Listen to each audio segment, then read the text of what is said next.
think बे journey-आ गोलाव बिराद टाइम नांगौ एग्जामिनेशननि पैटर्ना ओरैबायदि प्रिलिम्स जागोन बिनि मास मोननै मोनथाम उनाव मेन्स जागोन बिनि मास मोननै मोनसे उनाव इन्टारभिउ जागोन स' बिराद पेशेन्स फरायनांगौआथ' फरायखानांगौ खिन्थु पेशेन्स पारसिभारेन्स पजिटिभ एटिट्युड दोननाय बोसोरै फरायनाय पास जानाय फेल जानाय बेफोरखौ मेनेज खालामनो थाखाय निजानि इमोशन्स मेनेज खालामनो थाखाय बेफोर एसे स्टाफ खुब मोजां जों मिथिनो मोन्दों नोंथाङा जिहेतु बिटिआर सरकारनि बड'फा इउएन सुपार 50 मिशननिफ्राय जे उथ्रिसारनो हादों माबायदियै खाबु मोननानै दिनैसिम बे पर्यायाव सफैखो दिनै साक्सेस जाबाय बे जार्निखौथ' आङो 2021 नि एन्डआव स्टार्ट खालामदोंमोन जेला आं पोस्ट ग्रेजुएसन जोबनानै आं दिल्लीयाव थांदोंमोन कचिं लानो ओमफ्राय बिनि बोसोरसे जोबनानै न'आव फैफिननानै आं सानबाय बिटिआरनि एग्जाम दंमोन नालाय बे सुपार 50 थ' होनाय नायनो आरो थांफिननानै दिल्लीयाव थांफिननानै एसे पलिश खालामनो निजानि फरायनायखौ मोनसे रुटिनाव थागोन कचिंआव थायोबा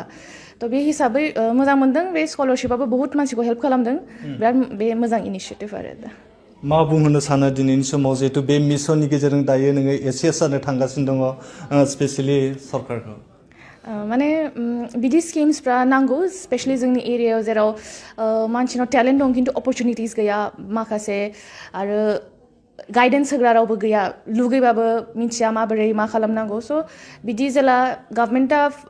पजिटिभ इनिशिएटिभ्स लायो थ' बे जोंनि इयुथनि थाखाय मोजां जेला जोंनि फिउचारा आरो डेभेलप जालांगोन आरो माबायदि फरायनानै जे समखौ दिहुननानै दिनैसिम बे पर्यायाव सफैनो हाखो जोंनो एसे फोरमायगोन टाइम मेनेजमेन्टआथ' बिराद इम्पर्टेन्ट माने कन्सिस्टेन्सि थानांगौ कि एभ्रिडे बिसिबां फरायनांगौ बिसिबां आवार्स मान्थलि टारगेट थायो उइकलि टारगेट थायो सिलेबासखौ सिन्स सिलेबासआ बिराद वास्ट माने एनी सिभिल सार्भिसेस एग्जाम द syllabus is very vast very dynamic सोलायबाय थायो आरो माने कारेन्ट एफेयार्सखौ नायबाय थानांगौ प्रिलिम्सना प्रिपेरेसना बेलेग मेन्सना बेलेग स' स्ट्रेटेजि बानायनानै आरो कन्सिस्टेन्टलि 8 आवार्स 10 आवार्स फरिखानि आगोलाव एसे बुरजा माने एसे बांसिन आवार्स होबाय बे हिसाबै खिन्थु कन्सिस्टेन्टलि पेशेन्टलि मेनटेन खालामनांगौ बेसे ट्राइ खालामनानै दिनै साक्सेस जायो बे आंनि सेकेन्ड एटेम्पमोन खुब मोजां दिनै डेम'क्रेटिक खौरांनि गेजेरजों जे नोंथांमोना मिथिनो मोनबाय जे फामि मोसाहारिया दायो ACS जानो थांगासिनो दङ खुब मोनसे रायजोनि गोब्राब आनजादमोन गोबां फरायसाफ्रानो बा लाइमोनफोरानो बे आनजादखौ होयो आरो सोरबाया ACS जानो जे गोबां गोसो जायो नाथाय खाफालनि रिफिनाय आरो गोबां नाजानाय जिथु थानाय बिनि सायाव जे लोरबां नोजोरजों जे फरायनायनि बिथिङाव सम बिदि फेलें जानायखौ नुनो मोनो नाथाय नैथि खेब नाजानायनि गेजेरजों नैबे साफागुरिनि जे रैमुपुर गामिनि फामि मोसाहारिया गावनि थांखि बायदियै गावनि नाजाथाबनायजों दिनैहाय ACS जानो थांगासिनो दङ जोङो बिथांजों माखासे बाथ्राखौ आरोबाव मिथिबावनो लुबैगोन जे दिनैनि समाव नोङो ACS जानो थांगासिनो दङ बे जानो थांनायाव बे नोंथांनि साक्सेसआव सोरनो क्रेडिट होनो सानो क्रेडिट होनोथ' बहुत मानसि दङ फार्स्ट एन्ड फरमस्ट आंनि फेमिलि आंनि पेरेन्टस आंनि रिलेटिभ्सआनो जा काजिन्स बयबो गावबा गावनि केपासिटि हिसाबै सापर्ट खालामदों not just financially emotionally also I had a lot of support from them माने सेकेन्ड एटेम्प्ट स' माने आंखौ नार्भास जानाङा होन्दोंमोन मोजाङै जागोन जालांगोन नों कनफिडेन्सखौ मेनटेन खालाम आरो आंनि फ्रेन्ड्सफ्राबो बहुत सापर्ट खालामदों जेला माने एंजाइटि थायो कि मा जागोन मा जाया रिजाल्टआ स' आंनि फ्रेन्ड्स एन्ड फेमिलिखौ आङो क्रेडिट होगोन बेखौ नोंगौ खुसिनि बाथ्रा जेरै मुङा फामि बेबायदिनो फामि बेफोरबायदि दिनै गेवलांबाय दिनै फामिनि थांखिया दिनै जाफुंसारबाय दिनै बिनि गेजेरावनो आङो बिथांनिफ्राय मिथिबावनो लुबैगोन जे ACS जानानै नोंथाङा सासे अफिसार जानानै आसाम सिभिल सार्भिसनि सासे अफिसार जानानै नोंथाङा दायो माबायदियै जिथु नोंथांनि थाखाय बिबाना माबायदि जागोन ACSनि सार्भिसाथ' बिराद डाइनामिक बेयाव गुबुन गुबुन डिपार्टमेन्ट मोनगोन गुबुन गुबुन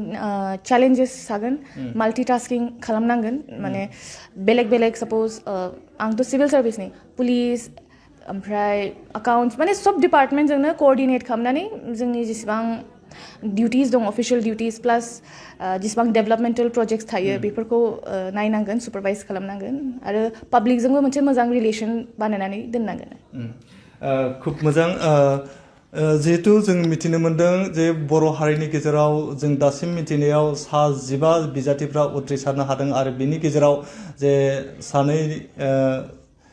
देउरि आरो गुबुन सासे गुबुन हारिनि बा बर'निनो बेबो सासे दालायनि होननानै जों मिथिनो मोन्दों बिजाथिखौ दा बेनि गेजेरावनो सेथि नाम्बाराव दङ फामि मुसाहारि जे बिथाङा उथ्रिसारनानै ACS जानानै जिथु बेबायदि फिथाइखौ लाबोनो हाबाय दा बर' हारिनि गेजेराव मोनसे गोग्गानाय जे लाबोनो हादों जोबथायाव आं बेखौसो मिथिबावनो लुबैगोन जे ACS जानानै नोंथांनि जिथु मान सन्मानाबो दायो बरा जानो थांगासिनो दं गोबां गोजौ सारियाव जे जानो थांगासिनो दङ माबायदि सोलिगोन न'खरजोंबो बा ओनसोलाव आंथ' ट्राइ खालामगोन माने सिभिल सार्भेन्टनि सबसे